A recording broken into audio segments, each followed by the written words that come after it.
L'émission qui suit a été réalisée par les membres de la communauté avec l'aide de Télé Cogeco.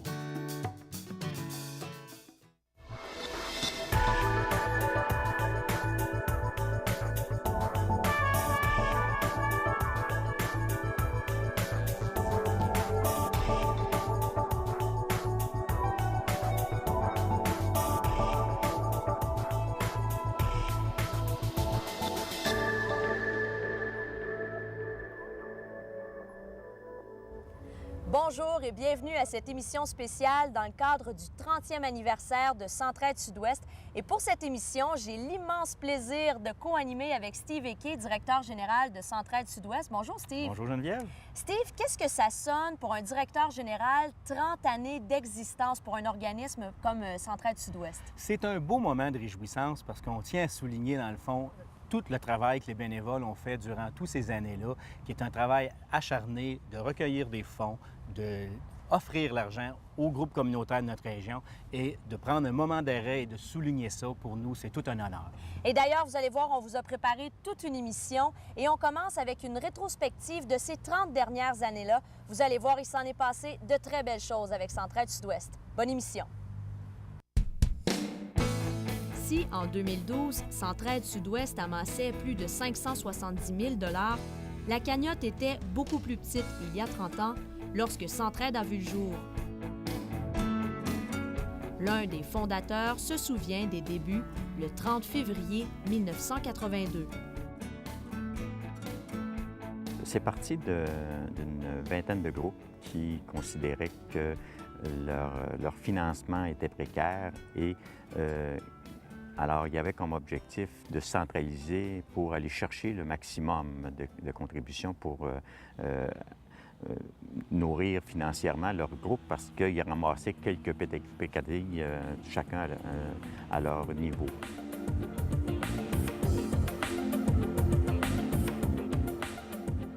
Centraide Sud-Ouest est née en pleine récession économique, au moment où un certain désengagement de l'État se faisait sentir. Les chômeurs se faisaient nombreux et créaient une importante pression sur le milieu communautaire de la région.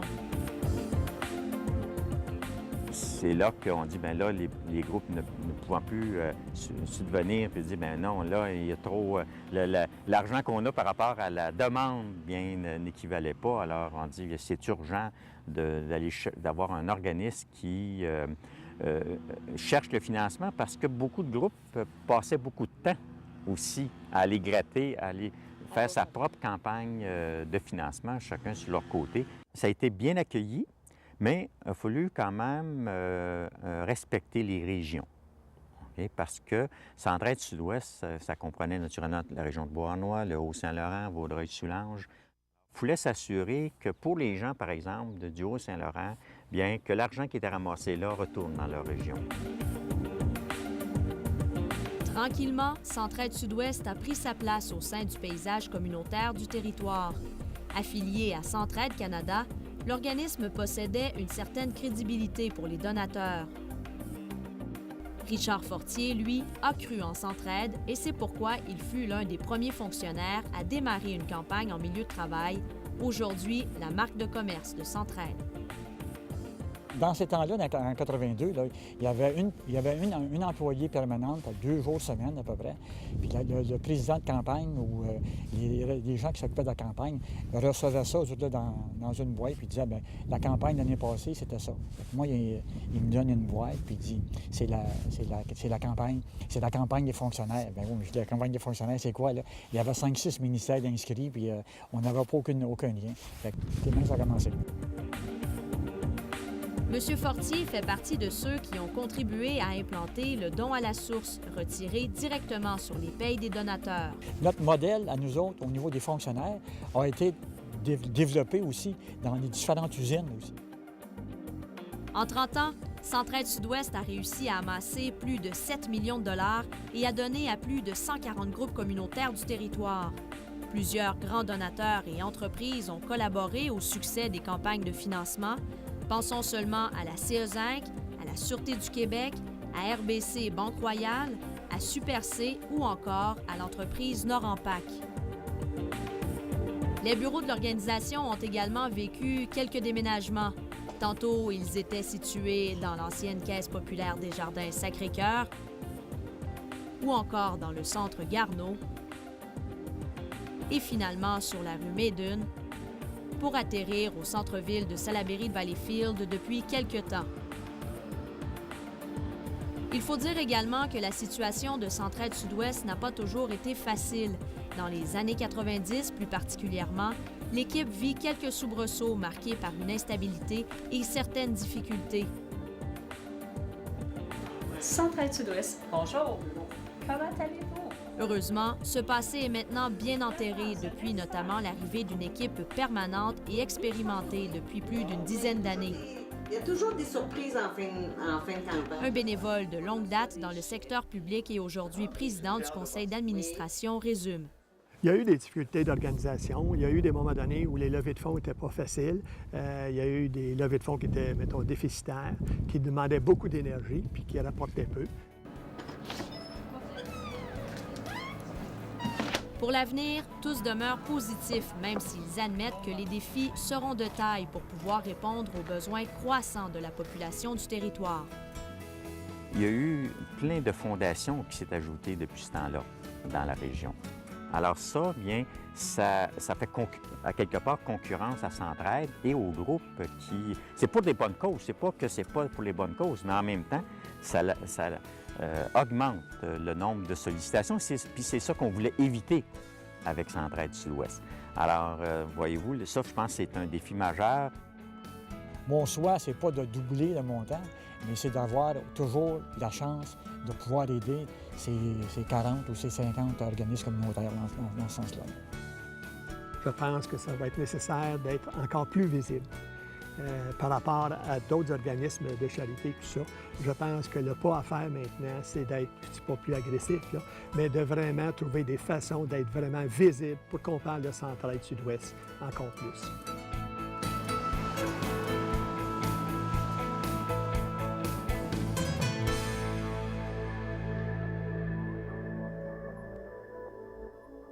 C'est vraiment impressionnant, Geneviève, de voir le travail des bénévoles parce que ces gens-là ont investi plusieurs années et sont encore présents dans l'organisme et je lève mon chapeau. Tout à fait, Steve. Et ce qui est impressionnant aussi, c'est tout le travail des organismes communautaires depuis 30 ans. D'ailleurs, dans le prochain reportage, on va vous en présenter quelques-uns. Hein? Oui, c'est des organismes qui proviennent de différentes régions du Suroît et qui sont très actifs dans leur communauté. Alors, on écoute ça.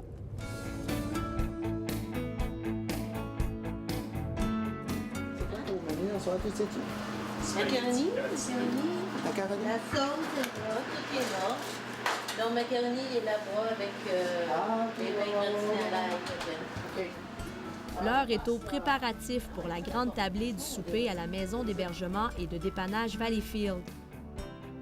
Dans ce centre d'hébergement mixte, les résidents et les intervenants se réunissent pour concocter le repas qui nourrira ce soir plus de 20 personnes. Ceux qui fréquentent le centre ont des problématiques variées et sont soutenus par des intervenants spécialisés. C'est quoi votre planning aujourd'hui, là, à soir? Si cet organisme réussit à fonctionner, c'est un peu grâce aux dons de Centraide Sud-Ouest, un supporteur de longue date de la MHDV. Oui, ça va être un dépannage de séjour qui va être dans la chambre 3. Je pense que Centraide est à l'origine d'énormément de prise en main de gens, tu sais, le fameux slogan des gens qui aident des gens qui aident des gens. Je pense qu'ils ont pris une place importante dans l'aide aux personnes qui aident les personnes, donc aux organismes.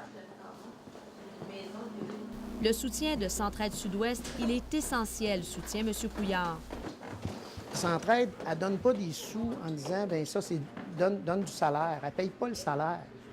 Elle paye quelque chose qui est en lien direct avec les personnes, c'est-à-dire les besoins essentiels de base, la nourriture, les besoins. Nous, c'est comme ça qu'on utilise l'argent de Centraide. On ne paye pas le téléphone avec ça, là.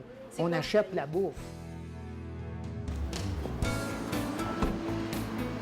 Pour l'organisme La Bouffe Additionnelle, les dons de Centraide sont aussi pour combler des besoins essentiels. Ce comptoir alimentaire qui dessert les résidents du Haut-Saint-Laurent depuis 1990 offre plus de 250 dépannages par mois. Sa coordonnatrice, Carole Picard, constate d'ailleurs que les besoins sont nombreux sur ce territoire où la population a encaissé plusieurs fermetures d'usines.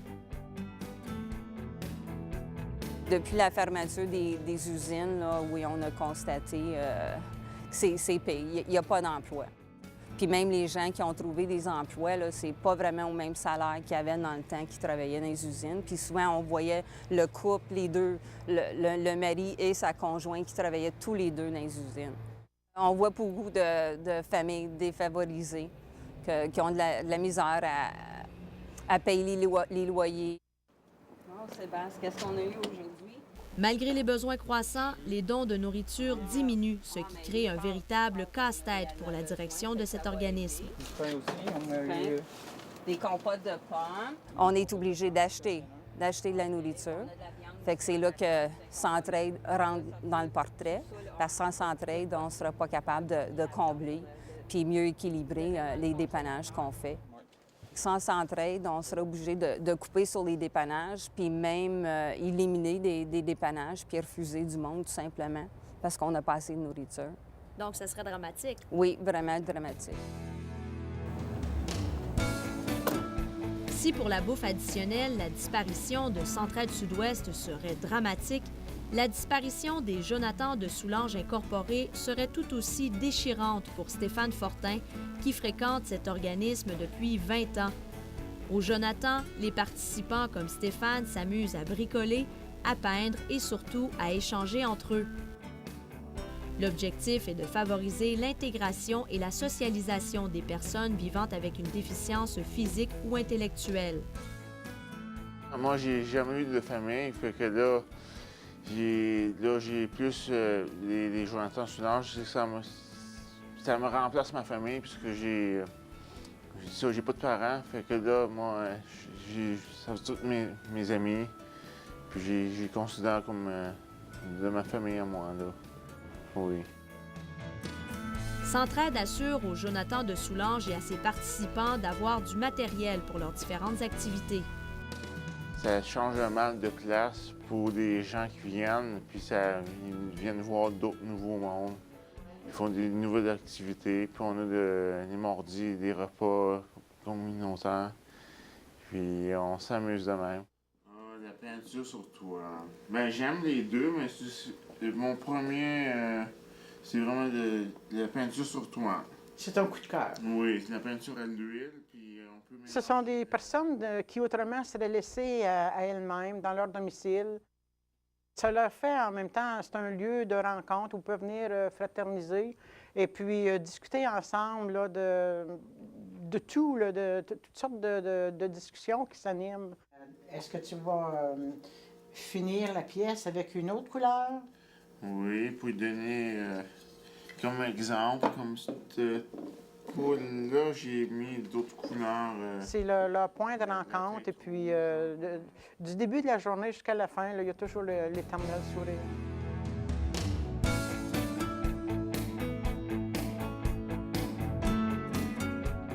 Le sourire de Louise Lebrun est tout aussi éternel lorsqu'elle parle de ce qui la relie à Centraide Sud-Ouest.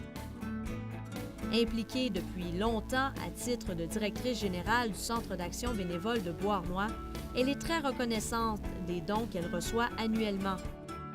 Chaque année, le CAB s'implique pour l'organisme et organise plusieurs activités grâce au soutien de ses nombreux bénévoles. Pour le Centre d'action bénévole de Beauharnois, le fait de s'impliquer directement dans la campagne de financement, la levée de fonds de Centraide, pour nous, c'est vraiment important. Je dis pour nous, et il faut aussi vraiment préciser pour les bénévoles. C'est un moment de rassembler tout le monde autour d'une cause commune parce que Centraide Sud-Ouest, comme tous les Centraides d'ailleurs, viennent en aide aux organismes communautaires.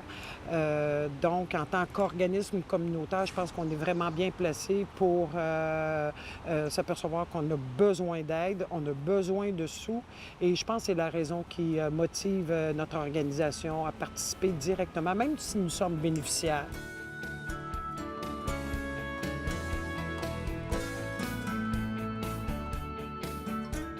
Chose certaine, tous les bénéficiaires des dons et des services de Centraide sont unanimes. Il faut que cette organisation vive encore pour au moins les 30 prochaines années, sans quoi plusieurs pourraient en souffrir, voire même disparaître. Si Centraide n'est pas là, c'est sûr qu'à court terme, ça veut dire des coupures pour moi de services ou d'heures d'intervention, parce qu'il va falloir que j'aille chercher l'argent qui manque dans les services. J'aurai pas le choix.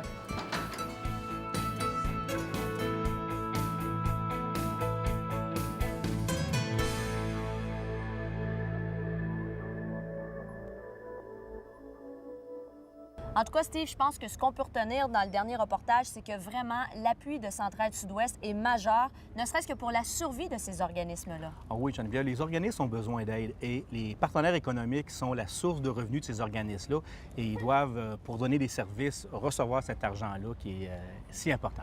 Oui, tout à fait. Et d'ailleurs, dans le prochain reportage, on va vous présenter quelques-uns des partenaires importants qui donnent généreusement lors des campagnes annuelles de Centraide. Et vous allez voir, il y en a plusieurs qui utilisent des trucs et des astuces pour vraiment mobiliser leurs équipes. On écoute ça.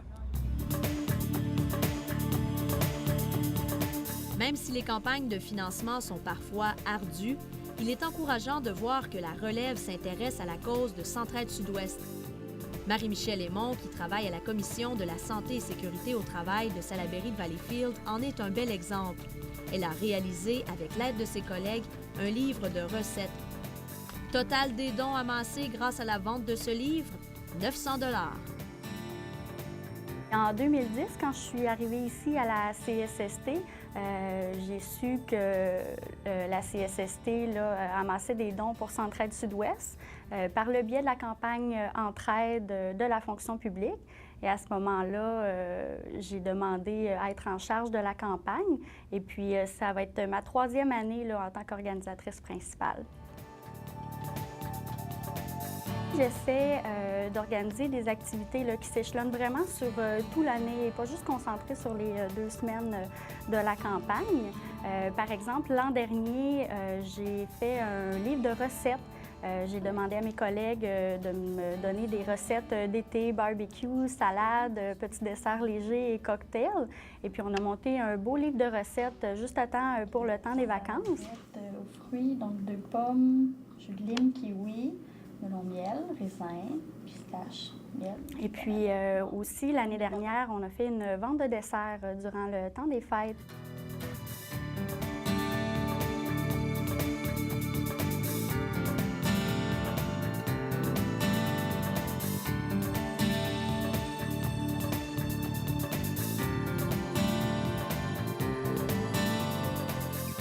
Guy Levac est propriétaire franchisé depuis 2011 au Métroplus à Salaberry de Valleyfield. Là aussi, les jeunes et moins jeunes s'impliquent pour supporter la cause. Ils sont très fiers de pouvoir contribuer à aider des gens d'ici.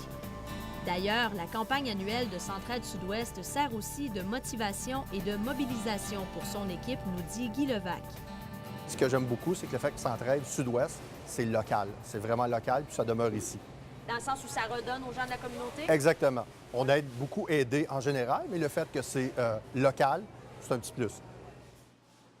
Ça devient quasiment un concours annuel avec les employés pour essayer de battre l'année précédente.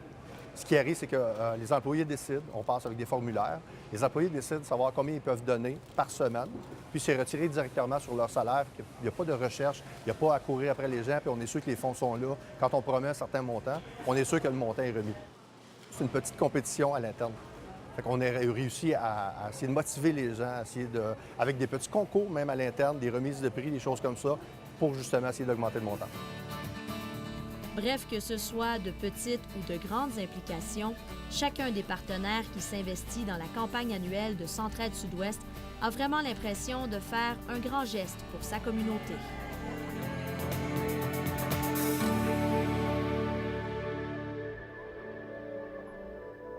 On vient de voir un bel exemple des partenaires économiques qui s'impliquent dans la communauté. C'est vraiment extraordinaire. Et en plus, il y a plusieurs personnes, comme citoyens, qui décident de s'impliquer dans un organisme comme Centraide. Tout à fait. Et ça, je pense que c'est encourageant pour l'avenir de Centraide, puisqu'il y en a une relève, elle existe, elle est bien présente et elle s'implique auprès de Centraide. Et c'est ce qu'on va vous présenter dans le reportage qui suit.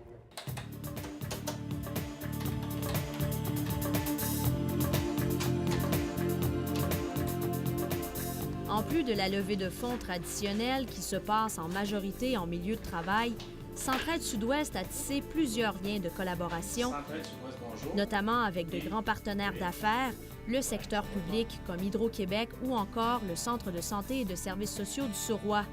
La CSN et la FTQ s'impliquent également dans leur milieu pour soutirer quelques dollars au profit de la cause communautaire. Or, tous s'entendent pour dire que les stratégies doivent évoluer pour s'assurer de demeurer un pilier important sur le territoire, compte tenu des besoins qui ne feront qu'augmenter.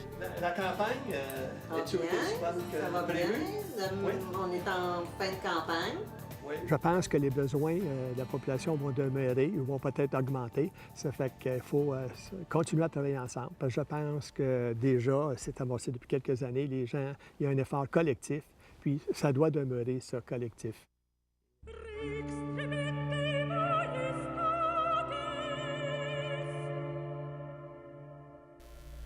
Pour se faire voir davantage, Centraide Québec mise de plus en plus sur des campagnes de publicité agressives et audacieuses, notamment celle avec les artistes dénudés qui a fait tant jaser l'an dernier.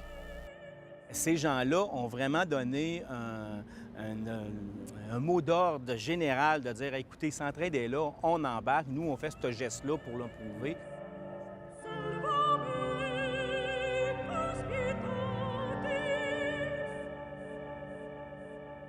Le web et les médias sociaux sont également une nouvelle source pour tenter d'aller chercher des nouveaux donateurs, particulièrement les jeunes. Dans le passé. Antonin Lavigne supporte l'équipe de Centraide dans ce nouveau défi.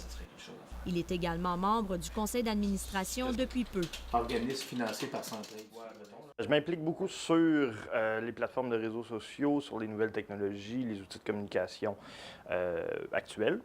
Il faut se rappeler qu'on est en 2012 et avec la permanence de Centraide, on travaille beaucoup à faire passer le message par d'autres médiums que la presse écrite ou les médias plus traditionnels. En partant, il faut être présent tout le temps sur les réseaux sociaux, donner des nouvelles intéressantes, avoir des campagnes qui sont plus technologiques que papier, on pourrait dire. Si on veut aller chercher quelque chose tape à l'œil ou le visuel général d'une campagne, on peut aller le chercher là.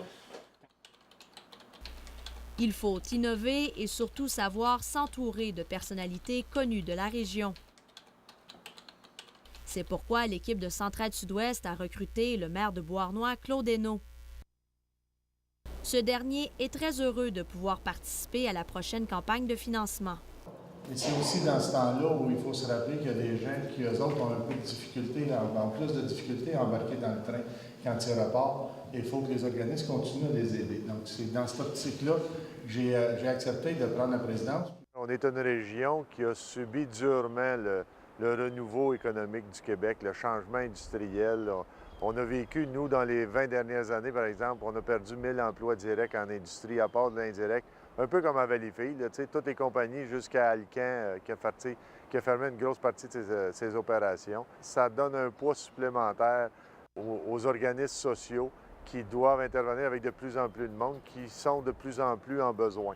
Donc, c'est sûr qu'un organisme comme Centraide a un effet important de supporter ces organismes-là et de leur permettre d'intervenir pour nous aider, dans le fond, à passer cette période difficile économiquement.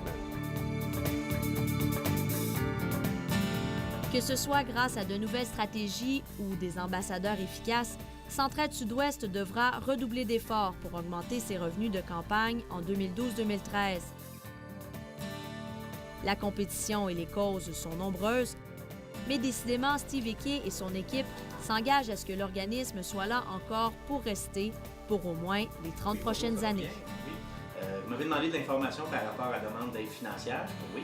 Moi, ce que je souhaite, ce serait une belle continuité. Je pense qu'on a prouvé depuis 30 ans qu'on a une présence dans notre communauté. Les bénévoles sont toujours là, les donateurs sont toujours là. Je souhaite que d'ici 30 ans, il y ait encore un Centraide qui soit encore performant dans sa communauté, puis d'être, dans le fond, capable d'aider les gens les plus vulnérables, c'est ce qu'on souhaite. C'est que la raison d'être de notre organisme, c'est ça, c'est d'aider les gens. Et je pense que dans 30 ans, on va être encore là et on va avoir une relève sûrement qui va être capable de prendre un nouveau défi et c'est ce que je leur souhaite.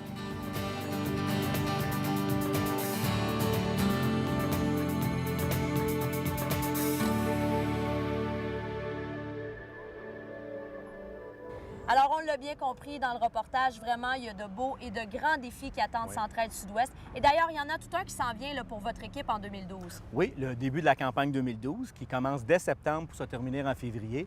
Et encore une fois, l'objectif est d'amasser 575 000 et on pense d'être capable de réussir cet objectif-là. Et évidemment, on compte sur votre générosité pour faire de cette campagne une campagne historique. Oui. Pourquoi pas pour le 30e, ce serait bien. Alors, soyez bien généreux et suivez cette campagne-là tout au long de l'année 2012. Et sur ce, eh bien, nous vous remercions d'avoir été avec nous pour cette émission spéciale. Et on se dit à la prochaine. À la prochaine.